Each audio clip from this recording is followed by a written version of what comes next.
Hey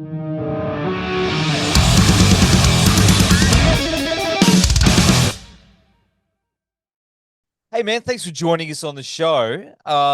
Mate, how is everything going down? Where are you, in Melbourne?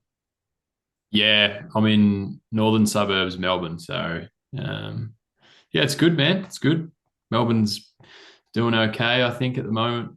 Weather's been all right. Can't complain. So it's good. Good times, man. Well, of course, you're hitting the road this Feb in support of your latest single, Oblivion, and also celebrating 10-year anniversary, which is amazing. Man, Captives, you've been crushing it for so long. It seems like a pretty great way to kick off the new year. Yeah, thanks, man. Yeah, it sort of snuck up on us a little bit. I don't think we realized it was 10 years until maybe like late last year, like October, because last year was pretty hectic for us. We did so many tours overseas, and I think we just got caught up in the touring schedule, and we're like, holy shit, it's 10 years like next year. So we're like, we probably should do something for that. So yeah, we got the guys together and put together a bit of a run of shows, and then yeah, it sort of just coincided with the release of the single as well. So it all sort of timed pretty nicely. How does the new single, how's that tie into your journey and where the band is at the moment? Yeah, I think our last two releases that we've done. So we did a release sort of mid last year, Shadowcat. We did a collab with Rio Kinoshita from Crystal Lake and Gnosis, which was pretty cool. And then Oblivion was done in the same session. So yeah, we wanted to get something a little bit different. And I think like compared to our previous stuff, it's a little bit more raw.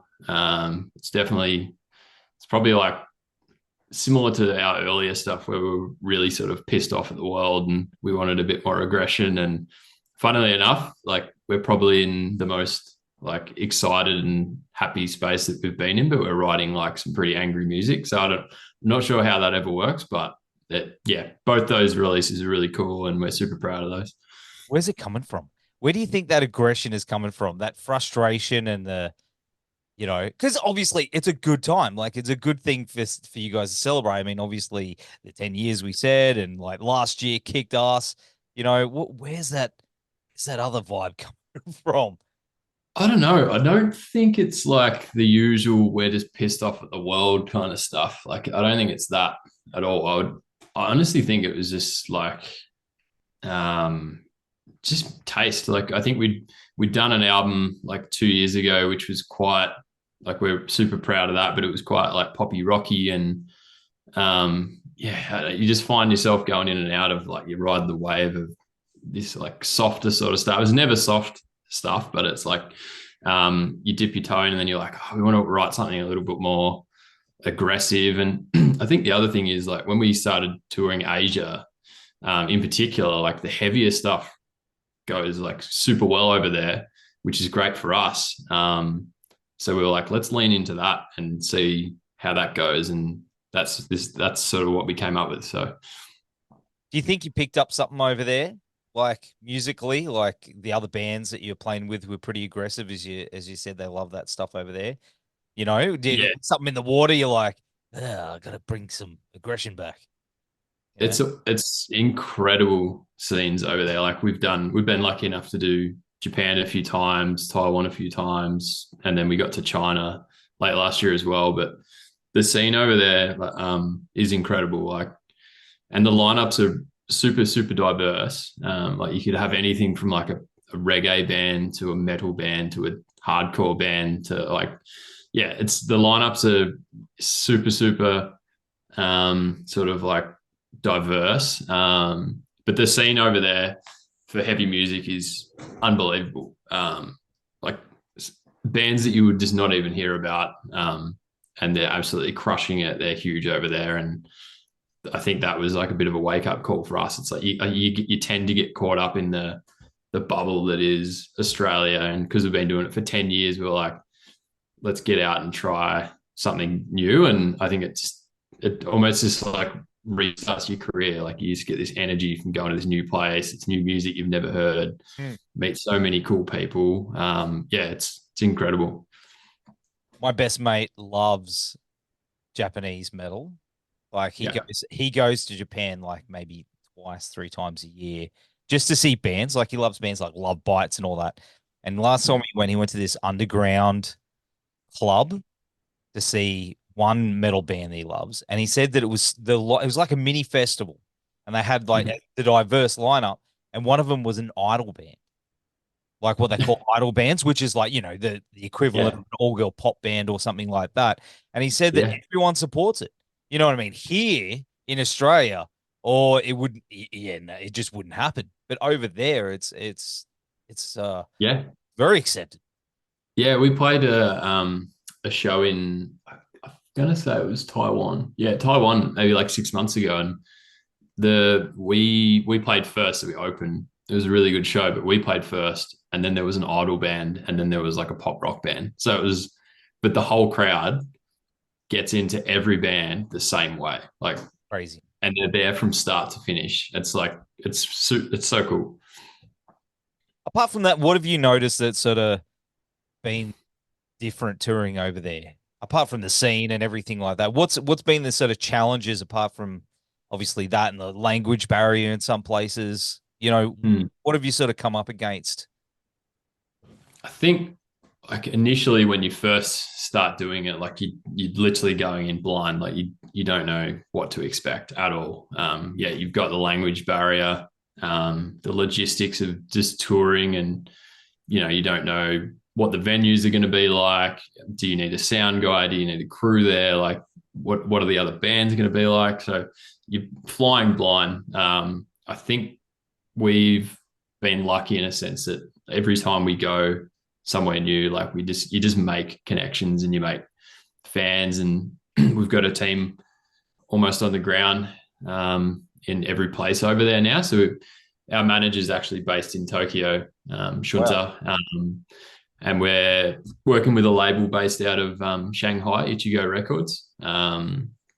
So yeah, we've been fortunate enough to, like, every time we go, we make a connection, and we've sort of built our little team on the ground over there, which is like really, really cool. Is it true that they treat you really well over there? In Australia, you sort of go, "Oh, your eyes over there.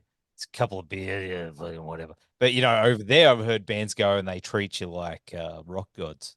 Is that true? Yeah, yeah, totally true. Like, and probably the same goes for, like, yeah, all the Asia countries we've toured. It's yeah, it's just the, like, from the venue owners to the sound guys to the crew, like everyone's super super nice, respectful. They'll do anything for you. Like, if you need anything done on stage, they'll do it for you. Like, nothing's a big task. Like, if you want to move 2 amps to one side, they're like, "Yep, we'll do that." Um, and then yeah, it's just like the whole crew are just incredibly nice, and they'll just do anything for you. And same for like the fans. Like, the fans are lovely. Like, they are there from start to finish. Everyone buys something. They love, like, grabbing something as like a memory to go to a gig. Mm. And they'll just, I think, just the culture, like, they're just so open and happy to, like, tell you how much songs mean. And I think they really appreciate the effort that you're going to their country too. Yeah. I don't know how I'd going to play in a place where the sound guy wasn't a surly bastard. You know what I mean? It It'd be is. weird. It'd be weird going, "Oh man, can I just have a little bit more here?" And they just go, without hearing, "Fuck off." Or Yeah. Yeah, it is a bit wild when you first go there. Like, I think the first time we've ever played over there was in Tokyo, and they do this thing over there where before you play, like, you submit your songs with the tempos and, like, the mood of the song, and then they'll, like, build the light show around it. And often you'll find that the sound guys actually had, like, your songs. yeah, He knows the songs.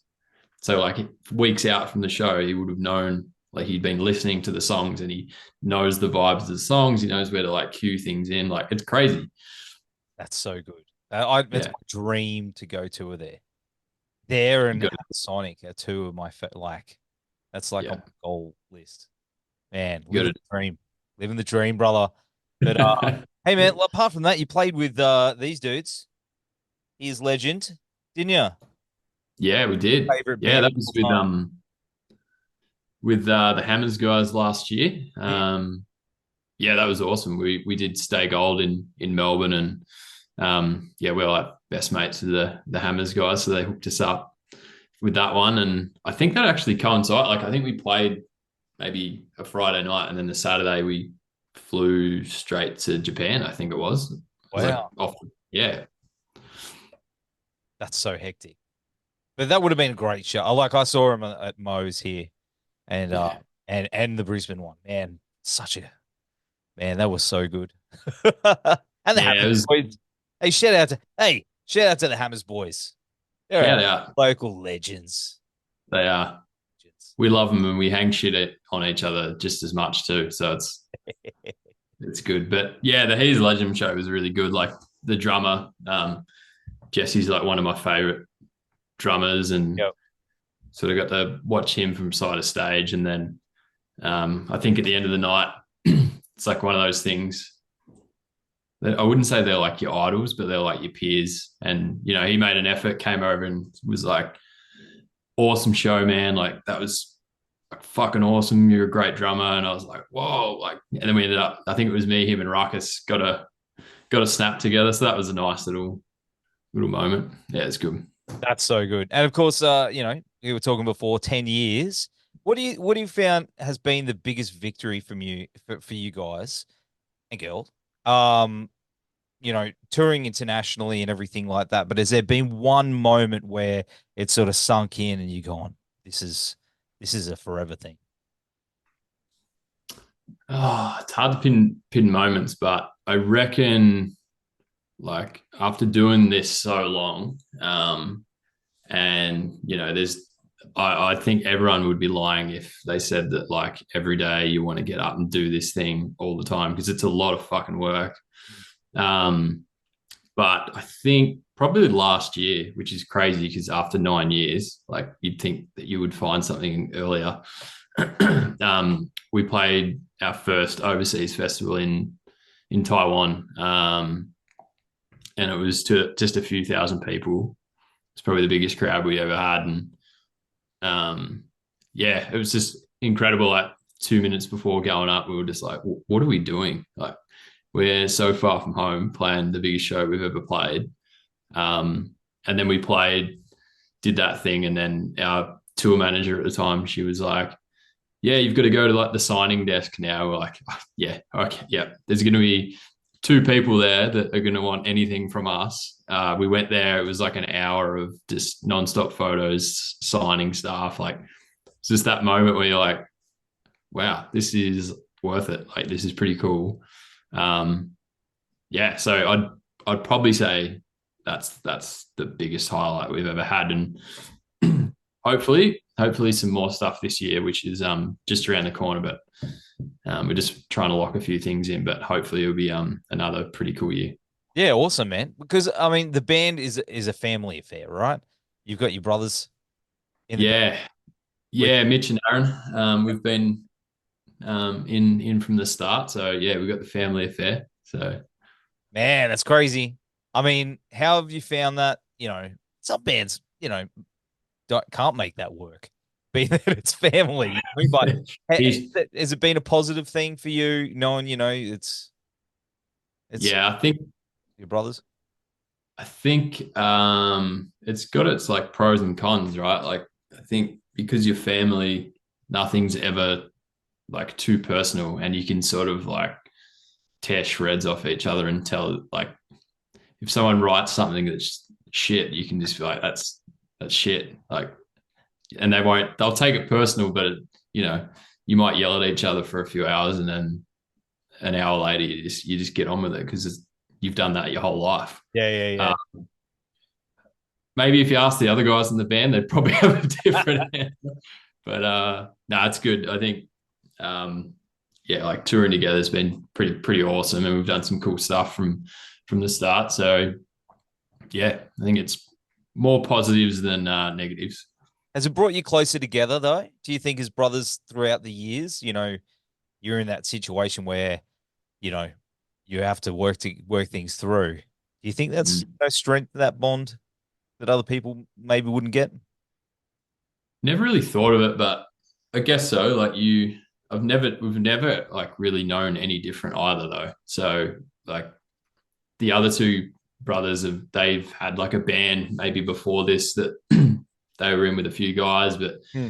we've always played music together. So it's like for 20 years, it's like either just jamming at home back in Tassie. And, I remember learning how to play drums with Mitch, our guitarist. We would just jam along to like, Zeppelin or Chili's records and stuff. But yeah, like I don't think we know any different. So I guess, yeah, to answer the question, probably like, but don't know any different. So hard to say.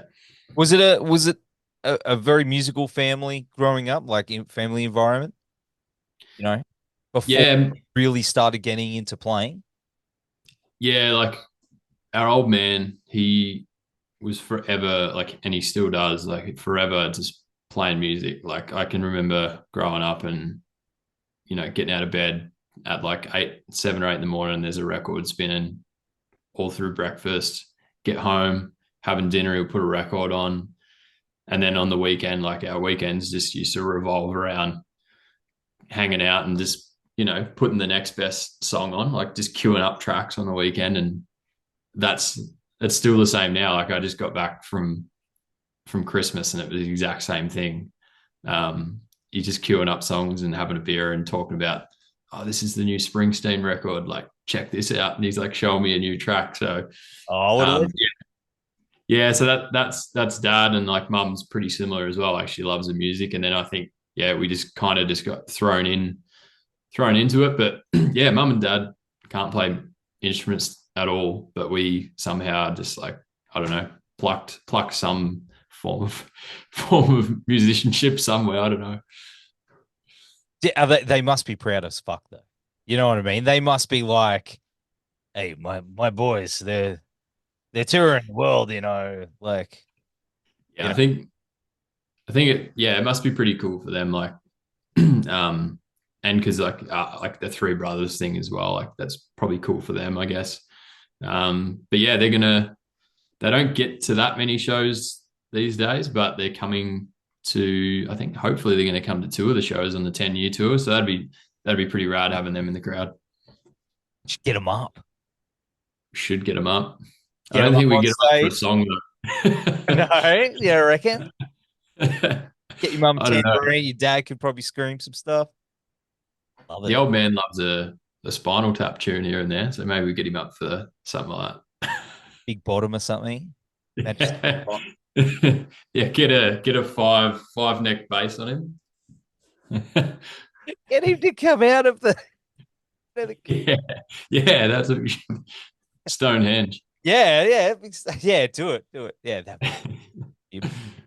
But you mentioned you got some plans cooking up for the new year that we're in. It's weird saying that, Yeah. but Mm. is there any little hints you can drop? Any news?